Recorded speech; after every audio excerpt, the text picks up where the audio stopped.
The city of the sun will again be besieged, holding out hope against barbaric and the vain. It has known hardship and will know hardship again. It cannot be saved by found relics and sharp steel. The exile holds the key. Follow him.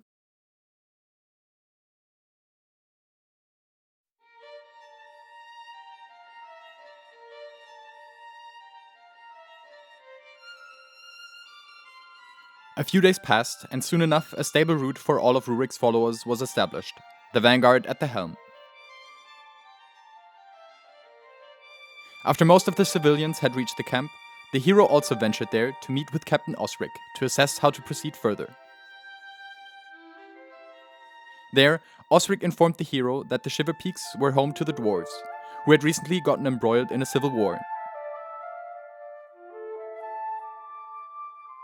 The Stone Summit, dwarven supremacists who hated everything non-dwarven and primarily dabbled in slave trades, broke off from the more friendly and established kingdom of Deldrimor, which was under the leadership of their beloved King Jalis Ironhammer.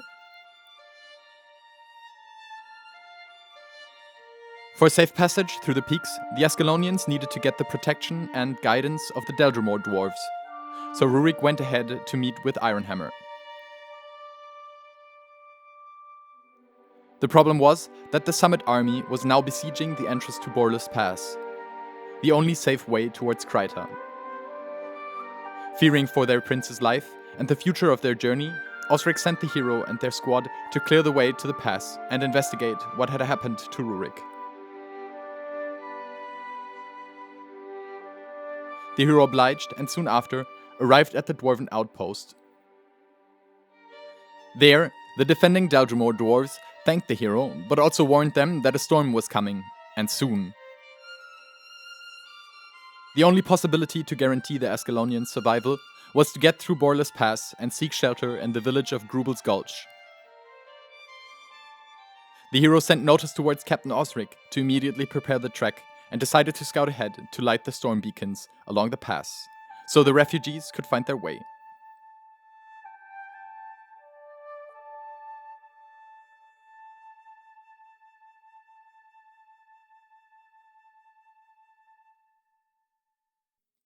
At the end of the pass, shortly before Grubel's Gulch, the squad found the village of Croc's Hollow, besieged by Morris Stone Summit. Knowing the trek would be shortly behind them, they worked together with the Deldrimor dwarves to end the siege and clear the path to the gulch.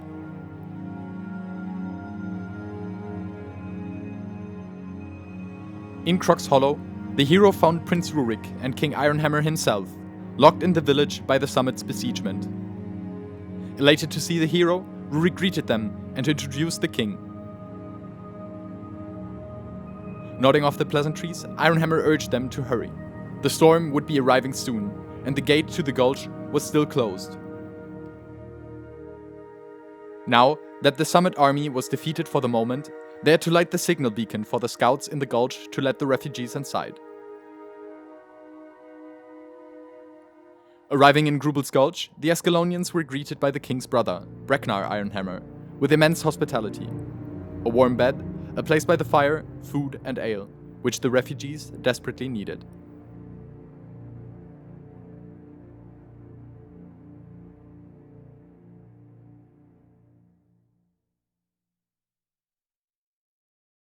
A journey will be cut short for one. The sun will set, and a new sun will rise. Conflict at the flame door. He holds the key.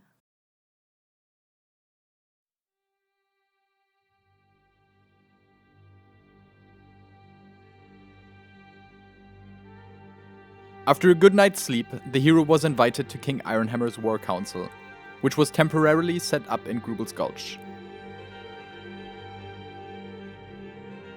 Breknar informed Rurik and company that their struggle wasn't over yet. The Stone Summit had taken hold of the Frost Gate, which the Deldrimor used in the past to restrict passage over the mountains. For the trek to proceed, the gate had to be opened again. Rurik nodded, assuring Bregnar that he would send his best men to take care of it, and looked at the hero. Not wanting to overextend the dwarven generosity, he would lead the trek as far as they could go without getting under summoned bombardments.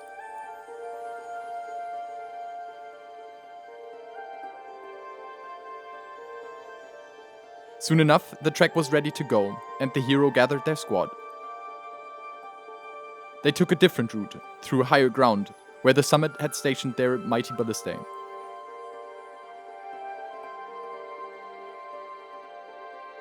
They fought through small parties of summit dwarves, dispatched ballistae, and opened gates for the refugees below.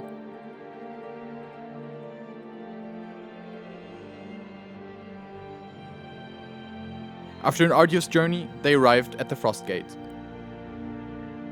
But the summit army had higher numbers than expected.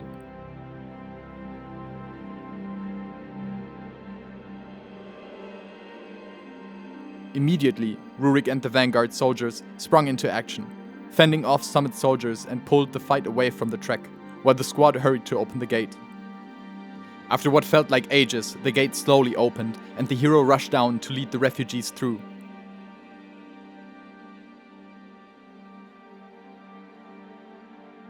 They took a look at the fight and saw Rurik defeating the last of the dwarves in front of him. Relieved but exhausted, he turned towards the gate, but a sound from above let him stop in his tracks. The leader of the Stone Summit himself, Dagnar Stonepate, sitting atop his fearsome ice drake mount, showed himself. He sneered at Rurik, and as he spoke, it sounded like he was spitting into the prince's face. The mountains belonged to the dwarves. Humans weren't permitted. He let his drake kick against the ice that held back the snow. The hero hurried towards the prince, who was too exhausted to run from the incoming avalanche. But before the hero could take 2 steps, the Prince of Ascalon was already halfway buried beneath the white masses. Rurik turned to look at the hero and warned them not to come any closer. They could not save him anymore, and it was now on them to lead their people to Kryta in safety. He thanked the hero for his service, trust, and friendship, but urged them to hurry through the gate before the summit could close it again. With a heavy heart, the hero obliged the last order of their prince and left. Not soon after, Dagnar made his way down the mountain. He took a look at the trapped prince and scoffed at him, saying that the punishment for trespassing was death.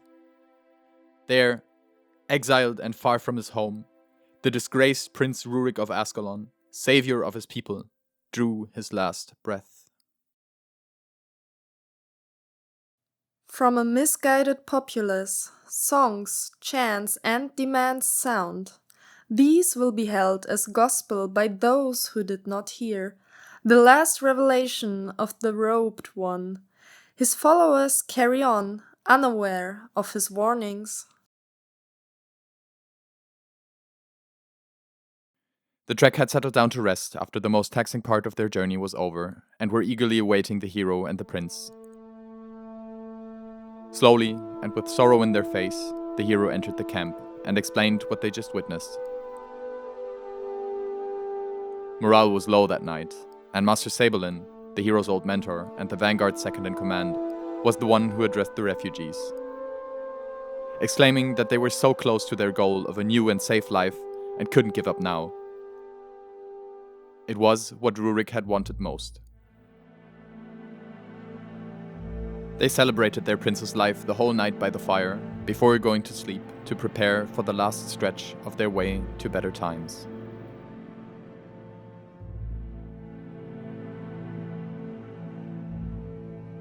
As the hero awoke, they got notified by Saberlin that the White Mantle, the governing guild of Kryta, had sent a message and was seeking a representative that could convene and negotiate the terms on which the Ascalonians were allowed to stay. Saberlin suggested the hero to be that representative and explained that another renowned Ascalonian adventurer group around the Ascalonian monk Brother Menlo and Devona were already scouting ahead, marking the way through the treacherous griffin-mouthed caves leading to the Gates of Kryta. After meeting with Devona after all these years and battling through the native Etten and elemental population, together with her group, the hero and their small delegation made it out of the cave.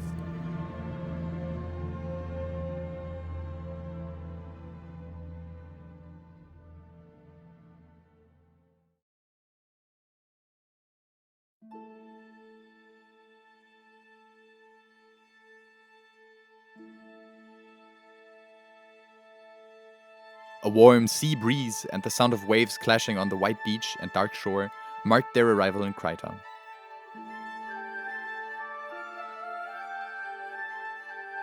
The hero needed a short while to take in the spectacular sights, the likes of which they had never seen in Ascalon before. They met Ambassador Brown, the White Mantle delegate, soon after. Brown greeted them, told them all the preparations for the arrival of the Ascalonians were made, but some paperwork was still in order. He handed a letter from Ambassador Zain to the hero and told them to go meet with Witness Kasori, who was stationed at the outpost on the way to the gates of Lion's Arch.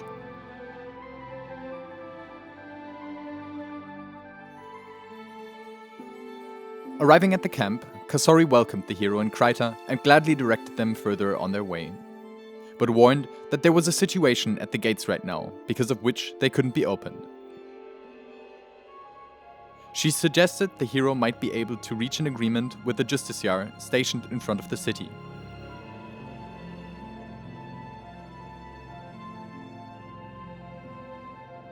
So they went and made their way to the Gates of Kryta, enjoying the climate and scenery, which was a welcome change of pace from the harsh shiver peaks or the wasteland Ascalon had become after the searing. It wasn't all smooth sailing, though. Curiously, the closer they came towards the gate, the more undead creatures the party encountered. In itself, this would be unusual, but even more so in these numbers.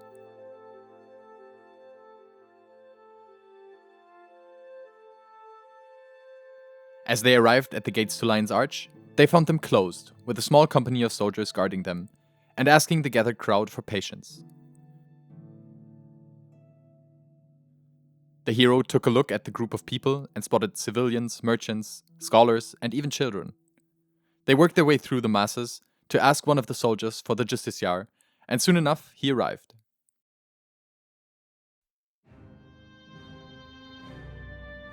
Eyeing the hero, he immediately recognized them as the Ascalonian representative and apologized for the mess. He explained that the gates couldn't be opened at the moment because the danger of the undead gaining access to the city was too big. If the hero would manage to help solving the problem, they might be able to gain entrance to the city as soon as the trek arrived. The Justiciar directed the party to the beach, where his colleague Justiciar Hablion was gathering White Mantle soldiers right this moment to strike the local swamp, which was identified as the source of the undead.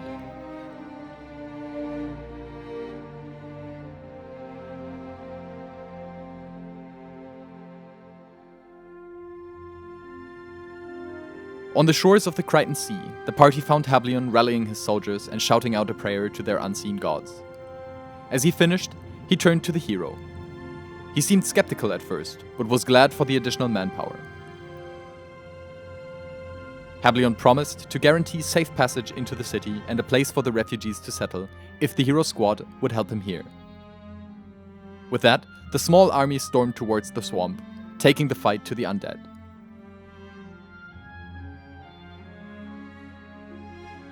After a hard-fought battle, they returned towards the gate, just as the other refugees arrived.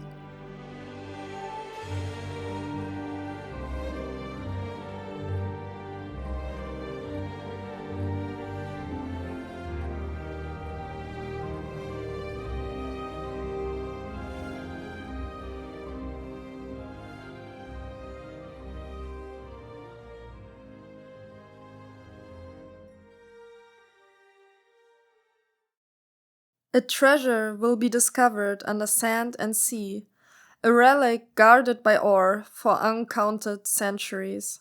Its finding will bring the death of its seeker at the hand of a thing that is not alive.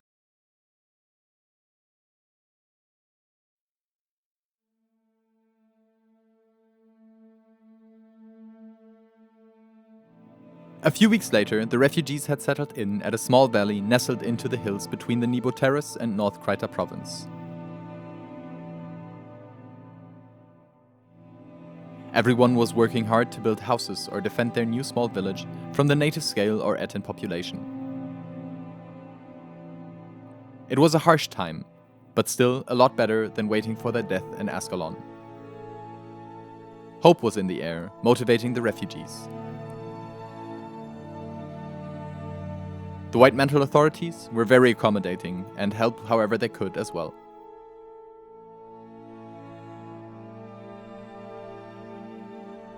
On their regular travels to Lion's Arch, the hero often heard rumblings about a rogue group of thieves called the Shining Blade, supposedly causing trouble somewhere near the border to the Maguma jungle. They chose not to think about it too much though, since there was more than enough work to get done at the settlement.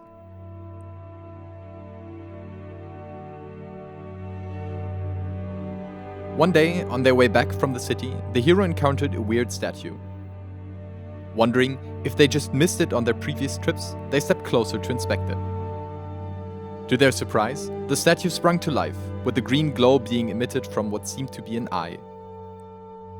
The construct made a noise that soon resembled words. Through the cacophony of sounds the construct powered up with, the hero understood something like "the One" and "MOX". Scared but curious, they stood back and turned to leave. To their astonishment, the towering golem got up as well and began following them. The creature didn't seem hostile, so the hero chose to allow it to tag along. It might prove useful in the future. Sometime later, a White Mantle representative came to the village to request the hero talk to a Mantle Knight at the Dalesio seaboard. Since they were living under Krytan jurisdiction now, it would only be right that the leaders of the Ascalonians would be integrated into the governing system.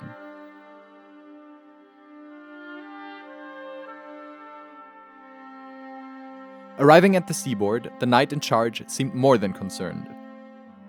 He explained that the hero was scheduled to meet Confessor Dorian, the leader of the White Mantle, at the Temple of Tolerance. But now, the undead had returned and were attacking the temple and the village of Hakewood, and the Mantle didn't have the capacities to respond right now.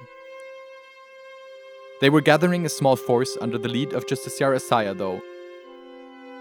Thankful for all the Mantle had done for their people, the hero agreed to help and made their way to Hakewood with their trusted squad.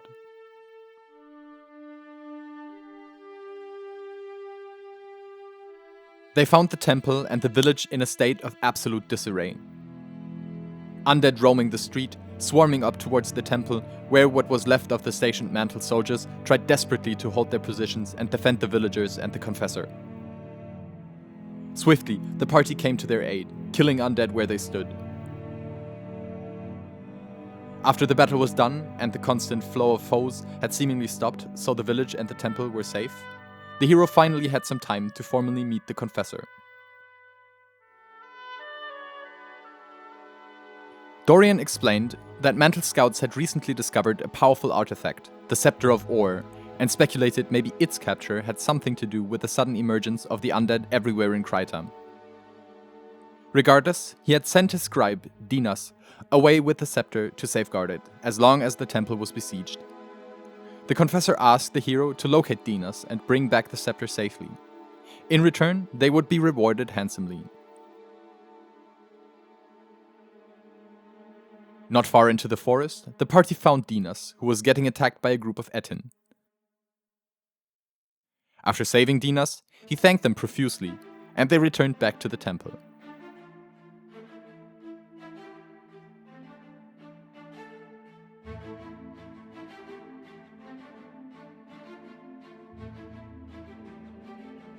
On their arrival, Dorian was elated about the recovery of the scepter, and as a reward, offered the hero and his companions to be officially inducted into the White Mantle.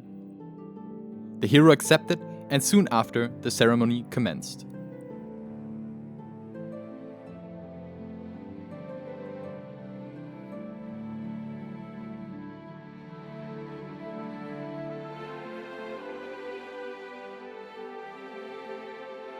The new knight of the White Mantle rose and went to celebrate with his new comrades.